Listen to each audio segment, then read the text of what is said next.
তোমাদের জন্য একটা ভিডিও নিয়ে এসেছি শরবতে। এভাবে কেউ যদি শরবত খেয়ে থাকো তবে অবশ্যই বলবা। আমি কিন্তু এবার শরবত খেতে খুব ভালোবাসি, তার জন্যই তোমাদের কাছে ভিডিওটা নিয়ে আসা। দেখতে পাচ্ছ, আর প্রথমত লেবুটাকে দিলাম, তারপরে চিনি দিলাম, লবণ দিচ্ছি। লবণটা দেওয়ার পরে দেখতে পাচ্ছ আবারও লবণ দিলাম, কম হয়েছে দেখে পরিমাণটা। সাথে হচ্ছে একটু লঙ্কা দিয়েছি স্বাদ মতো। লঙ্কা আমি একটু ঝাল খেতে ভালোবাসি, তো একটু ঝাল দিয়েছি। লেবুর পাতা দিয়েছি, সাথে আবার আদা পাতাও দিয়েছি। আদার যে পাতাটা, আদা গাছের পাতাটাকে দিয়েছি। একটু জলজিরা দিয়েছি, জলজিরাটা না দিলে আমার ভালো লাগে না, তো জলজিরাটা দিয়েছি।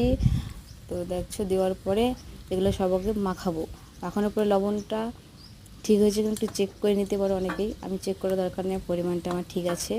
তো দেখো লঙ্কাগুলোকে আমি একটু ডলে নিচ্ছি যেন একটু ঝাল ঝাল হয় শরবতটা। লেবু পাতা সব পাতাগুলোকে একটু চটকে নিব, সাথে হচ্ছে লেবু লেবু দিব একটু কম হয়েছে দেখে।